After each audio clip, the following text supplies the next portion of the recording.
World Economic Forum 2020, 10 kemampuan yang diperlukan manusia, ya, terutama kalian yang saat ini masih mempersiapkan diri untuk di era yang baru ini, 4.0 ini. Saya kutip pada 10. Yang pertama itu adalah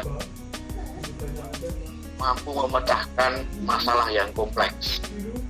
Yang kedua, berpikir kritis. Yang ketiga, mampu berpikir kreatif. Yang keempat, mampu memanage manusia. Yang kelima, bisa berkomunikasi dengan orang lain atau teamwork. Yang keenam, memiliki kecerdasan emosional. Yang ketujuh, memiliki kemampuan menilai dan mengambil keputusan. Yang kedelapan, orientasi pelayanan. Ini saya beri tanda kutip ya, kita selain ingin berbisnis atau menjadi manajer atau apapun, semoga kita tetap bisa melayani sesama. Kemampuan yang ke-9 itu adalah memiliki kemampuan negosiasi. Yang ke-10 itu mampu berpikir kognitif secara fleksibel, artinya mampu memecahkan masalah dalam berbagai hal. Nah, itu paling tidak sesuai dengan visi sekolah kita, yaitu berkualitas, kepribadian, dan bersinergi. Itu saja Pak Markus, mungkin bisa menjadi inspirasi dan kita bisa menginspirasi dari pertemuan ini untuk para siswa sekalian. Terima kasih Pak Markus. Baik, sama-sama terima kasih Pak Yudi untuk perwakilan memberikan kata pengantar untuk kegiatan ini. Memang pada dasarnya kegiatan ini adalah kegiatan yang pertama, ya. Tadi saya sampaikan juga pada anak-anak bahwa kegiatan semacam ini akan berkelanjut, di mana kakak-kakak yang masih mengenyam pendidikan di SMA Kafrateran, baik itu nanti kelas 10, 11 ataupun kelas 12, nanti akan belajar bersama dengan cara mendengarkan sharing dari para alumni, begitu. Kurang lebih begitu Pak Yudi. Kemudian untuk acara berikutnya, ya, kita akan bersama-sama menyanyikan Mas Frateran, Mas kebanggaan kita bersama, gitu. Mari kita ambil sikap bersama-sama, kita menyanyikan lagu Mas Frateran.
Yang bergabung dalam acara ini. Selanjutnya kita akan mencoba mengenal dua kakak yang akan tampil dalam pembicaraan ini. Yang pertama ada Kak Maria Yosefani, itu Kak Maria Yosefani. Baik Bapak Ibu, selamat bergabung Pak Edi. Ini ada Pak Edi sudah bergabung. Selamat pagi Pak Edi. Kemudian ini ya selamat pagi. Ya. Mohon maaf ini Pak. Sampun Pak Edi. Baik kakak-kakak, Bapak Ibu guru, ini Kak Maria Yosefani, profilnya sudah saya menyampaikan. aslinya dari Madura, dari Sampang. Kemudian alumni tahun 2013, lulus dari Peraturan tahun 2013, terlibat dalam kepengurusan OSIS, begitu. Kalau sekarang OPDIS, kalau dulu istilahnya adalah OSIS. Kemudian kuliahnya ngambil di Teknik Industri Universitas Surabaya. Beberapa prestasi, di situ ada Dewan Perwakilan Mahasiswa, kemudian ada Growing Personal Base untuk mahasiswa baru, menjadi asisten dosen. Waktu-waktu aku tuh selama 3 tahun tuh banyak banget ikut lomba macam-macam. Jadi dari lombanya kan aku dulu kelas 10 itu udah mulai lomba ekonomi akuntansi yang dibimbing sama Pak Markus juga. Terus tapi kelas 11 kan udah masuk IPA tuh. Tapi ya nyoba-nyobain lomba-lomba IPA juga gitu, lomba kimia, lomba matematika, terus lomba saham gitu. Yang aneka macam lomba lah sekarang di kuliah gitu. Cuman dari situ sebenarnya kalau aku lihat lagi ke belakang, jadi kayak kalau aku udah 10 tahun gitu, kayak apa sih artinya gitu kayak buat aku gitu.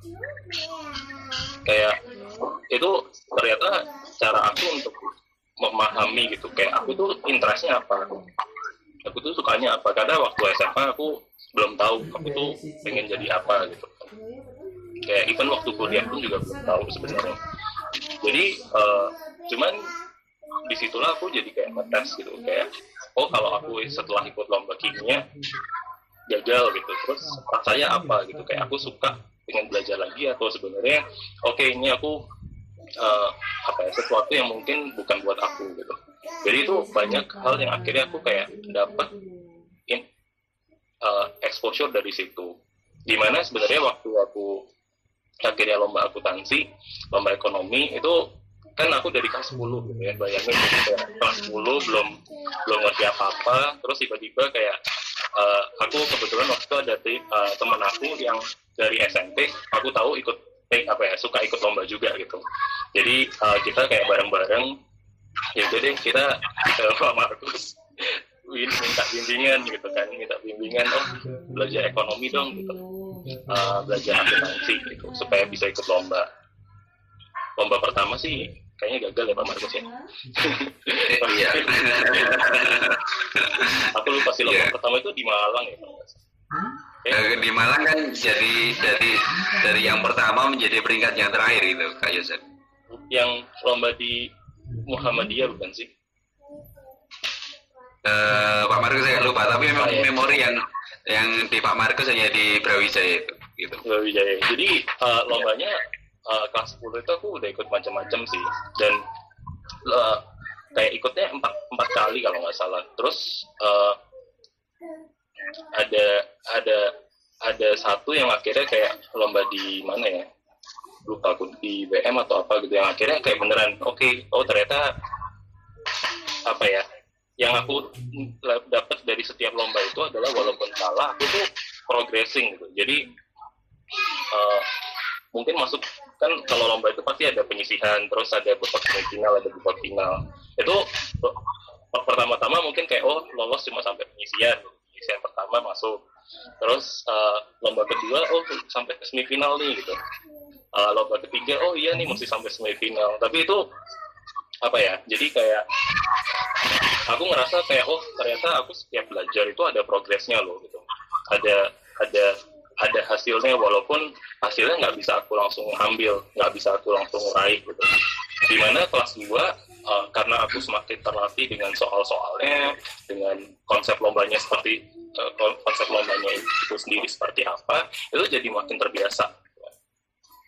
Jadi it takes a lot of like training and hardship untuk akhirnya itu bisa di titik dimana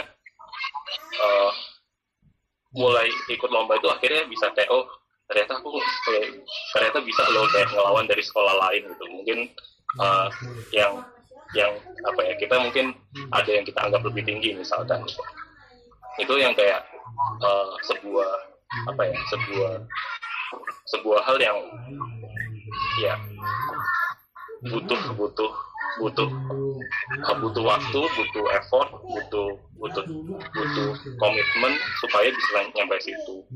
Itu sih, itu yang aku rasakan. Jadi kegagalan yang pernah aku dapat itu tuh aku nggak ngelihatnya sebagai kegagalan waktu itu, kayak oh ya udahlah, baru kelas 1 gini gitu kan, baru kelas 1 gini udah ikut lomba, udah nyampe sini aja udah oke gitu, udah syukur. Jadi mindset itu yang akhirnya bikin aku tetap semangat gitu untuk nyobain lagi. Terus makanya dari situ, walaupun aku di IPA, aku ngerasa nih, wah ternyata aku bagusnya di akuntansi gitu. Bagusnya di akuntansi, di ekonomi. Dan waktu itu mungkin kenapa aku bisa akhirnya di UI, kan itu Universitas Indonesia tuh di Depok, di Jakarta ya. Itu aku sendiri karena aku lomba terakhir yang aku ikutin tuh di UI. Jadi lomba terakhir dari sampai kelas 1 sampai kelas 3 itu aku Februari 2009 itu di UI. Terus disitulah aku kayak pertama lomba itu juga bantu aku untuk mengevaluasi lah, aku next step-nya itu mau kemana gitu kan.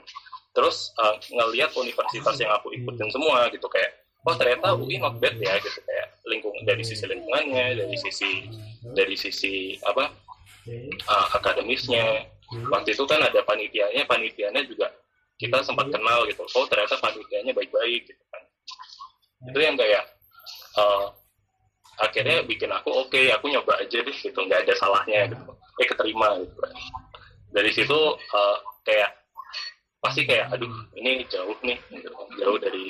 jauh dari rumah, jauh dari Surabaya, tapi itu sesuatu yang malah aku kayak bikin menantang aku, karena wah ini kesempatan aku bisa jadi lebih independen, kesempatan aku bisa keluar dari zona nyaman, ketemu untuk ya udah aku fokus di sana gitu, aku bisa fokus belajar, aku bisa fokus untuk mengembangkan diri gitu. Itu yang aku akhirnya kayak aku waktu itu ada UI, ada Ubaya, aku akhirnya masuk ke UI karena alasan itu sih. Jadi yang sampai akhirnya sebenarnya hal tersebut tuh selalu berubah. Jadi kerjaan aku sekarang juga udah bukan accounting lagi. Jadi kerjaan sekarang title-nya product manager. Itu ilmu akuntansinya juga udah hilang sebenarnya. Jadi product manager itu day to day-nya ya sekarang aku kerjanya ini sih. Jadi mungkin kalau tahu Traveloka kan pada pakai Traveloka ya. Jadi aku sempat pernah kerja di Traveloka. Jadi aku tuh yang mengurus jadi bikin konsep tentang aplikasinya gitu. Jadi gimana aplikasinya itu digunakan, gimana aplikasinya itu bisa mencapai tujuan bisnis perusahaan, itu aku yang bantu dari bikin konsepnya, presentasi, meeting ke manajemen, terus akhirnya setelah disetujui, itu nanti aku bantu manage supaya nanti pada saat proses development di aplikasinya itu selalu lancar sampai akhirnya hasilnya itu seperti apa. Jadi itu aku bantu memanage waktu itu di bagian hotel. Jadi kalau pakai hotel, nyari-nyari hotel di Traveloka itu salah satunya itu dari ya aku yang bantu mikirin konsepnya seperti apa. Gitu sih. Jadi mungkin sekian dulu sharingnya, nanti mungkin bisa Fani lanjutin. Baik, terima kasih Kak Yosef untuk sharingnya. Jadi teman-teman, tadi Kak Yosef itu kan menyinggung tentang akuntansi dengan Pak Markus begitu ya.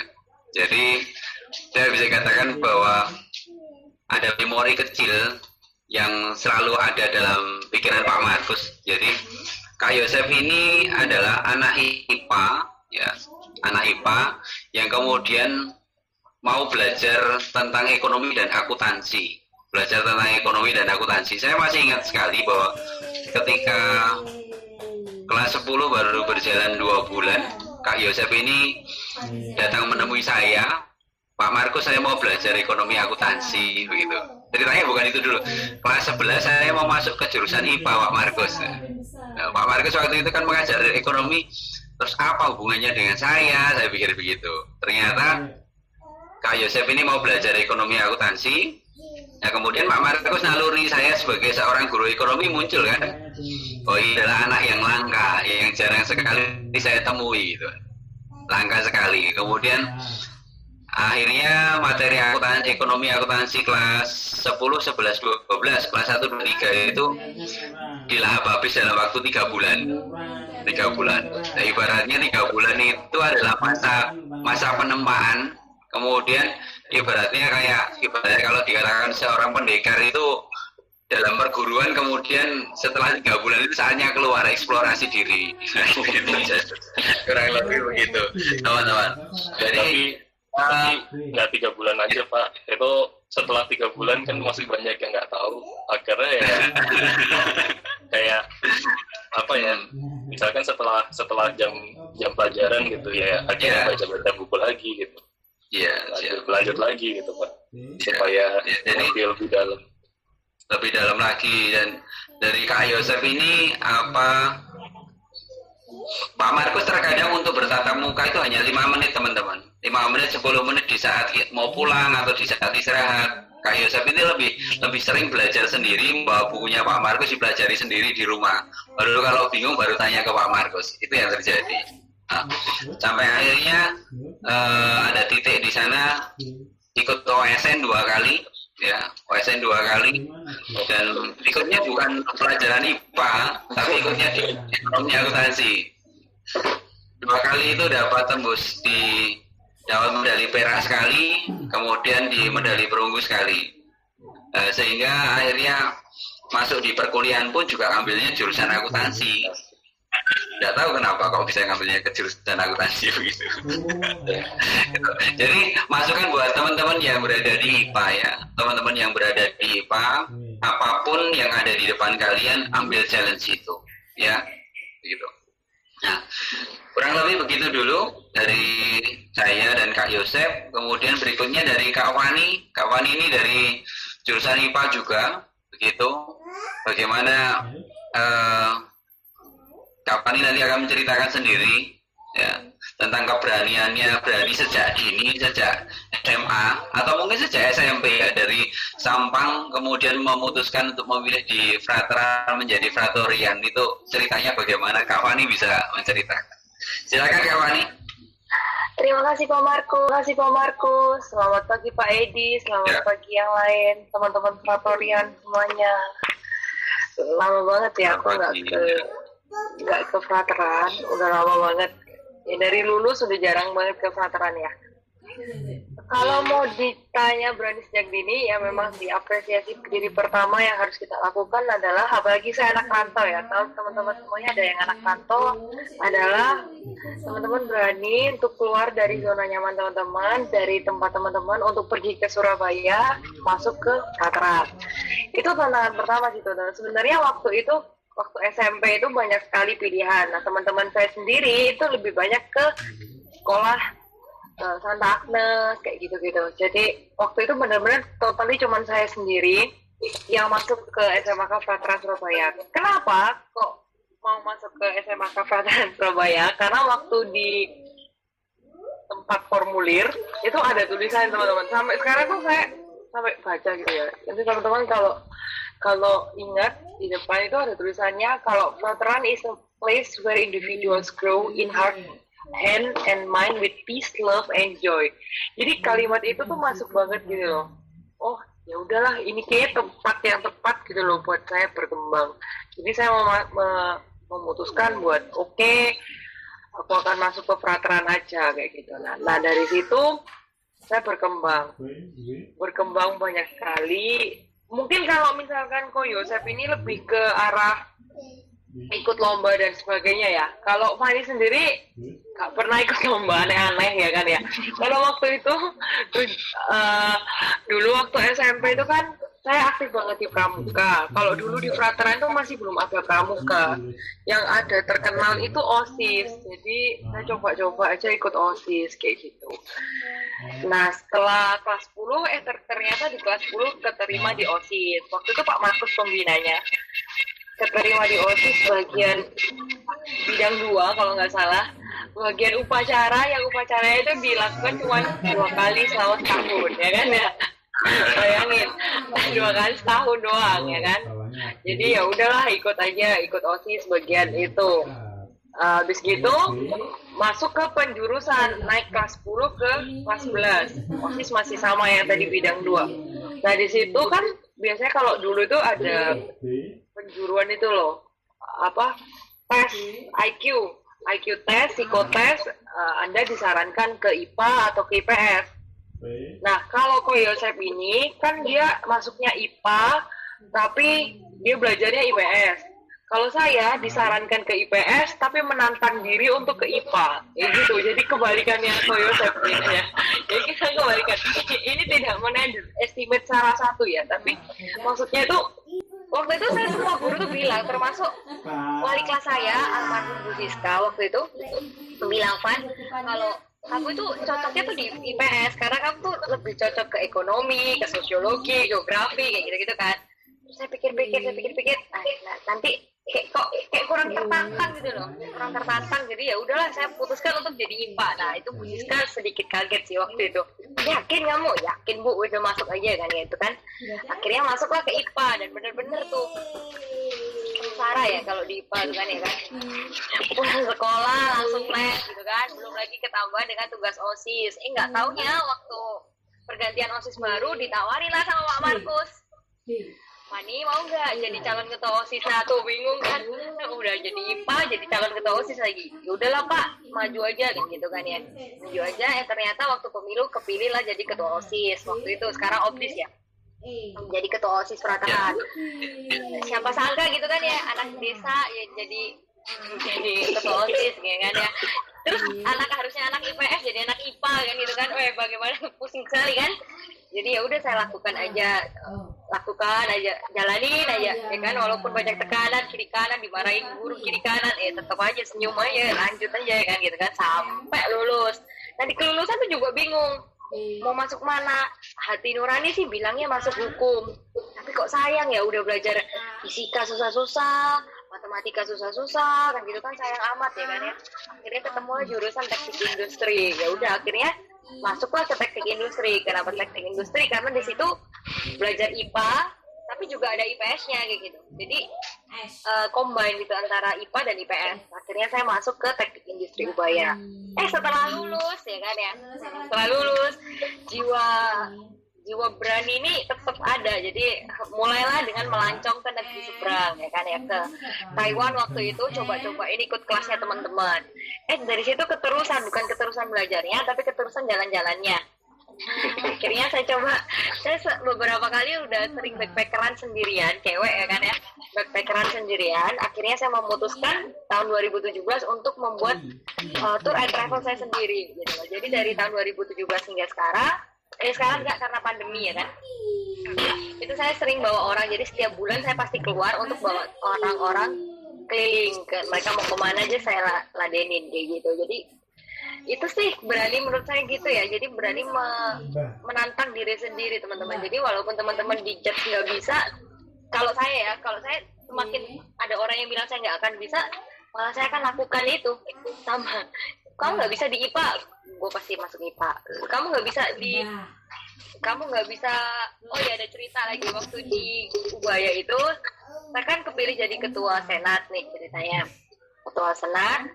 Nah waktu pelantikan ketua senat kan biasanya ketua senat itu laki-laki, dan saya tuh waktu itu perempuan kayak gitu kan, perempuan. Habis gitu biasanya juga kalau udah berkecimpung di dunia kemahasiswaan itu lulusnya pasti molor-molor, apalagi teknik gitu kan kayak gitu kan. Sama dosen saya waktu itu, rektor sendiri yang ngobrol sama saya, dia bilang hati-hati kamu nanti gak bisa lulus 4 tahun, malu-maluin kayak gitu kan. Terus saya bilang Pak jangan gitu, jangan underestimate gitu kan ya, saya pasti bisa, saya akan buktikan nanti di tenda wisuda 2017 atau 3,5 tahun saya kuliah, saya akan bertemu Bapak kayak gitu kan. Saya tantangin tuh, tapi dalam hal positif ya teman-teman.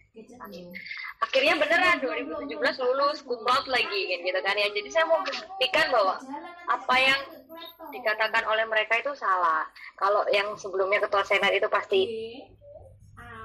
laki-laki, nggak mungkin, saya bisa kok cewek, terus dari teknik lagi. Habis gitu bisa lulus 3,5 tahun lagi dan cum laude kayak gitu. Jadi ada keberanian yang memang kita harus pupuk gitu. Sementara itu aja sih Pak kalau cerita tentang keberanian ya. Nah, kalau mau lanjutin boleh lah Pak Yosep. Baik, terima kasih Kak Fani. Nah, kemudian kayak ini kan Kak Fani sama Kak Yosep itu kan berani memutuskan keluar dari zona nyaman gitu ya, bisa dikatakan begitu ya, zona nyaman, zona keseharian. Pernah gagal nggak sih? Pernah. Sering Pak.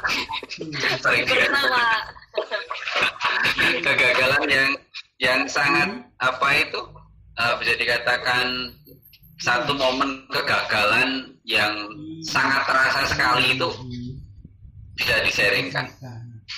Satu momen kegagalan ya pasti kalau kita bicara gagal pernah, tapi apa sih kegagalan yang sangat terasa sekali kemudian seakan itu kegagalan itu membuat kita down dan sudahlah gitu loh. Pernah kamu mengalami seperti itu Kak Fani? Kak Yosef? Dari aku dulu kali. Jadi sebenarnya mungkin sekarang sih sebenarnya momen itu barusan terjadi. Jadi aku tuh kan udah kerja 7 tahun nih so far ya. Terus terakhir tadi aku cerita aku sempat kerja di Traveloka. Nah itu di Traveloka aku pindah ke satu startup perusahaan yang jauh lebih kecil. Jadi secara skala jauh lebih kecil dan memang secara stage perusahaan itu masih eksperimen gitu. Kita coba-cobalah gitu. Dan aku di sana, kenapa sih aku masuk sana dari Traveloka? Traveloka kan perusahaan besar yang mungkin dari sisi nama aku nggak perlu jelasin gitu ya. Nggak perlu jelasin gitu karena orang udah tahu. Itu aku pindah ke perusahaan kecil karena aku kalau ingin naik terus di jenjang karir aku mesti tahu nih tentang bisnis gitu.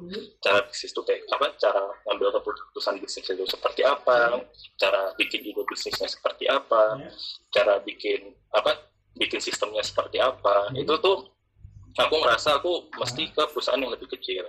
Nah, perusahaan lebih kecilnya ini barusan tutup gitu. Jadi gagal lah. Jadi baru 2 bulan lalu gagal dan aku kebetulan sekarang jadinya di job market gitu. Jadinya aku gak punya kerjaan lagi gitu. Itu pengalaman yang nggak terlupakan ya, karena satu kita jadi di satu company itu semua karyawannya terimpact.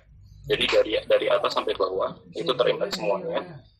Dan itu mengharuskan aku harus nyari kerjaan lagi gitu.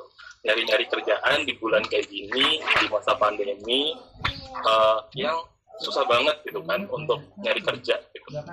Itu sangat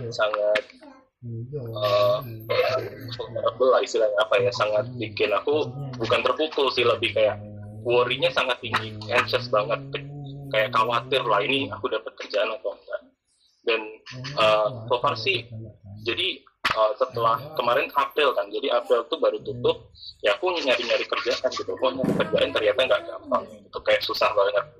Kayak ada yang aku apply nih nyari kerjaan, ternyata nggak dibalas gitu. Atau udah interviewnya gagal gara-gara akunya atau standarnya yang lebih tinggi. Tapi ya itu ada momen-momen di mana aku yang sampai aduh gimana dong ini aku nyari kerja apa gitu. Apa aku mesti pulang ke Surabaya? Ya tapi itu sesuatu yang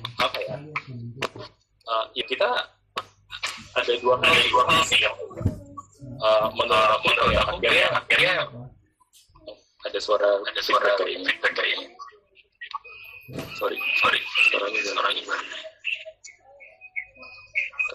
kayak baik. Oke, jadi dari situ aku ada 2 sih. Yang pertama itu jangan berhenti mencoba gitu. Jadi kayak ini kan sekarang aku dalam masa sebenarnya aku udah keterima kerja gitu kan, bersyukur gitu kan, udah keterima kerja, masuk kayak 1 Juli 2 minggu lagi. Tapi disitulah aku ngerasa kayak wah ini kalau aku tiba-tiba berhenti mencoba gitu kayak udah stop ya mungkin kesempatannya hilang gitu.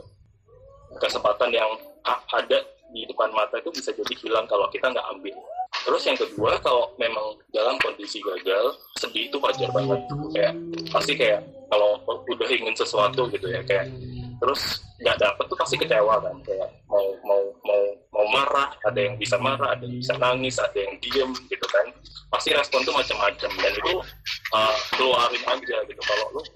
Kalau kalian punya kayak teman gitu ya, teman baik atau keluarga, itu bisa bantu kalian untuk sebenarnya memproses gitu kayak kesedihan ini, kemarahan ini gitu. Yang pada akhirnya sebenarnya untuk bantu nerima sih kayak kejadian itu sebenarnya emang harus terjadi dan pada akhirnya itu untuk alasan yang kita belum bisa pahami sekarang. Jadi pahamnya itu kayak 4 tahun lagi atau 10 tahun lagi. Ya itu yang menurut aku penting banget sih dalam kondisi kegagalan diingat terus karena pada saat gagal itu pasti sedih banget, pasti kayak nggak bisa rasional. Jadi itu yang selalu harus diingat sih, dan itu akan aku selalu bawa juga ketika aku nanti dalam berapa tahun lagi atau berapa bulan lagi gagal lagi gitu sih. Begitu ya. Puji Tuhan lah sudah ada tempat baru lagi per 1 Juli ya Yosef ya. Iya. Kak Fani gimana? Oke, wah sedih ya lihat ceritanya kok Yosef. Kalau bicara tentang kegagalan itu sebenarnya nggak tahu ya, ini orang lain mungkin di luar sana memandang itu kegagalan atau enggak. Cuman ini bagi Fani itu sedikit ya, banyak sekali memberikan impact gitu loh ya. Ketika lulus itu banyak sekali tawaran kerjaan. Salah satunya di PT Astra. Jadi kan karena dulu Fani itu adalah asisten dosen, ketua senat juga, nilainya bagus, jadi langsung ditawarin, oke Van, langsung masuk aja Astra kayak gitu kan. Tapi di sisi lain